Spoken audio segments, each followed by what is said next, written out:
dock, our spec dock resides here in the ashtray. It just drops right in. It's very straightforward. The process I want to show you guys is getting this console out to perform the installation. So there's a Phillips head screw in the bottom of the ashtray. We'll just remove that. Place it somewhere where we won't lose it. And at this point, using a combination of our fingers and a little ingenuity, we're going to take the console out. So you can see I kind of lift it up, and then you lift out at the same time. It can be a little tricky. That one came out nice and smooth. And so that, you don't have to disconnect any of this stuff back here. This is ordinarily where I put the modules. You can see there's tons and tons of room up here. So that's where I would put a dice module or a media bridge or any of the interface kits that are available out there. You can fit them back here. So that being said, what we'll do is we're going to take our male end of the cable that's going to plug into our module, and we're just going to kind of tuck it up in here, like so.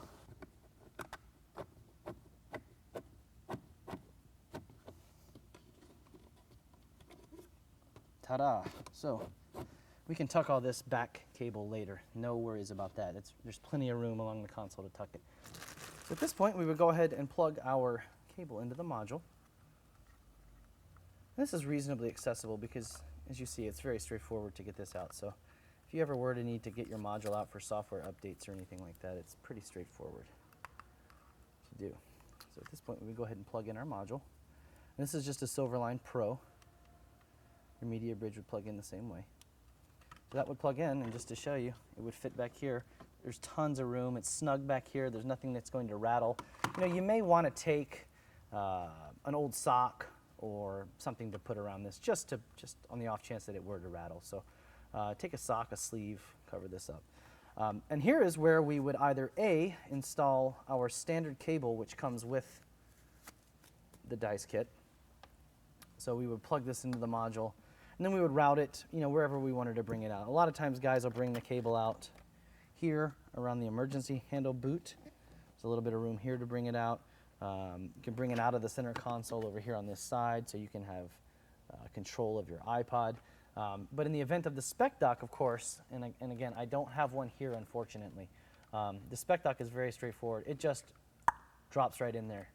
No installation is required. It just drops right in. So the cable for the spec dock would just route out right over here, plug into the module, put it in, you're done. It's very straightforward. But in this car, we need to come up with an idea for the cable because this customer is not going with the spec dock. So in the event you're not using a spec dock in your installation, we're going to want to pop out this center console all the way because we need to route the cable over to the driver's side. So to do that, there's a couple of plugs back here. Just squeeze in on either of these two pieces here and pull out. This one is just a little pressure fit. And then the lighter, again, just squeeze.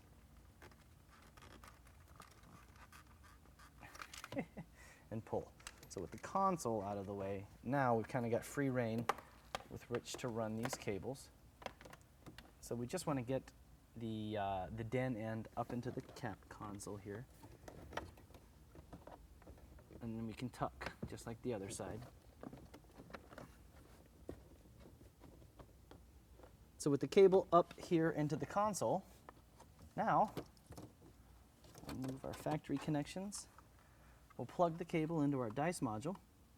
So make sure our dip switches are set the way we want them to be set. You'll refer to your owner's manual. Depending on your model BMW, these dip switches are set any number of ways. They come preset the way most of you are going to use them, so you shouldn't need to touch them. But if you've got an older BMW, if you've got a BMW with navigation, you'll want to make a couple of changes to these, and it's very clearly outlined in the instruction manual. So with everything plugged in, we'll want to take, again, I have to go grab a sock. I don't have one readily available. So this will just tuck right back up in here, nice and out of the way, and you will reinstall your center console piece either with your spec dock installed or without it if you did not opt for the dock. And you're done, essentially. At that point, we would go into the trunk. We'll plug in our 3-pin connector like we discussed, and then we can go through the operations guide on a separate video, which we will point you to. At this point, we're just going to plug it all back in. Again, super straightforward. There's only one way to do it. There are 3 plugs, so don't forget them. You may have, actually, you may have an additional plug if you've got, this one's got every option, so there are 3. So everything's plugged in. And you'll remember, we kind of go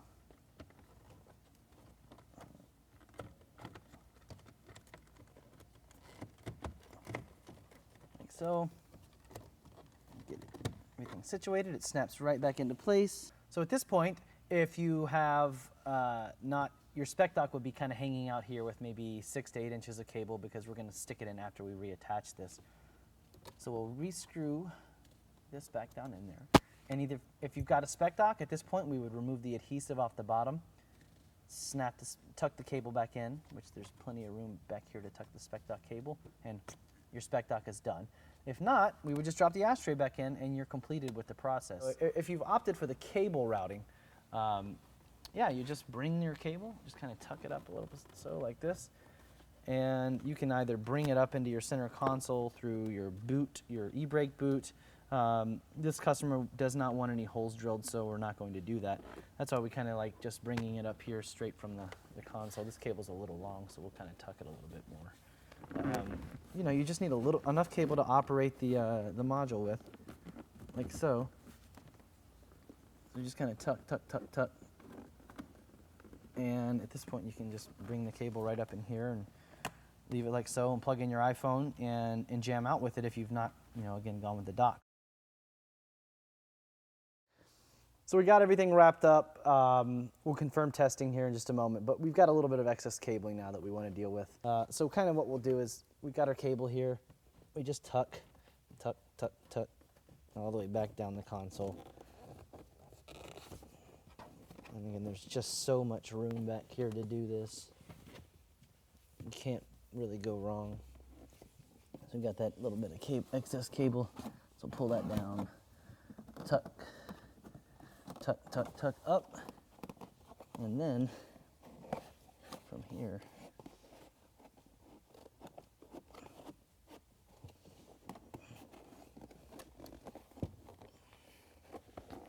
yeah, you guys just got tons of it. So you can tuck it like so. So you've got it here. You can just tuck it back out of the way here. You can tuck it back up in the way out of the way here. You can bring it back really anywhere you want. There's no wrong way to do this. So this is just the way I'm doing it right now. For the video, you may do it differently. I'm just going to tuck the excess right back in here, out of the way, nice and clean, and we're done with it. So we'll reinstall our Phillips head screws here, and you can go ahead and put the hatch back together, or the grill back together at this point if you like, because we won't need to go back here again. So with this done, I'm going to go ahead and snap the grill back in place. Just use firm, even pressure to snap it back in.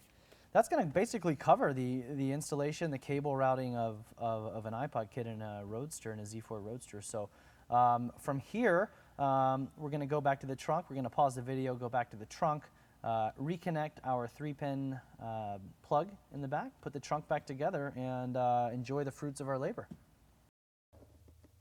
This is as simple, of course, as plugging in the male to female connector here, snapping it in place, like so, kind of loosely tucking it up out of the way, and at this point we can kind of start finagling our carpeting back into place the way it needs to be. It's like so, and then of course you put this down, and we'll reinstall our little plugs back here, reinstall the battery tray, and again, if you didn't have an M car, you won't have to worry about that anyway. And you're done. It's very straightforward back here. So that's it. So let's head up to the front of the car. Let's test the operation and enjoy our iPod or iPhone and our Z4. On your iPhone or your iPod or whatever, you want to get your tunes playing. So before you plug anything in, go ahead and get stuff playing. Then plug it in, turn the car on, and let's see. So ordinarily it's just going to be on your FM, your standard FM radio station. It's going to come up, this accessory is not optimized for this iPhone. Just press dismiss. It's not a big deal, it's just a software glitch there. It's just part of the way it works. We'll press our mode button, call it up. and it's going to come up with some text, and then all of a sudden, bam, you're in. So we want to confirm everything is sounding good, as it should be. So we get the track information up on the radio from the iPod or the iPhone. And just like always, this is in smart mode. You can navigate on your device, like so. So why don't we go to whatever the heck this is. So we'll go to this playlist, and then from the playlist, you can change tracks from your steering wheel or from the radio. I got to tell you, you can navigate from the radio. It's just not as efficient of a process as using your phone itself. So I usually get into a playlist or an artist or an album or whatever the case may be, and then I use my steering wheel to change tracks within that album, that playlist, etc. So it's essentially done. I mean, this is it. You want to go through your owner's manual. If there are any specific questions you may have, they're addressed in that manual. It's not complicated. Just enjoy it. Enjoy the drive, and we'll see you guys next time.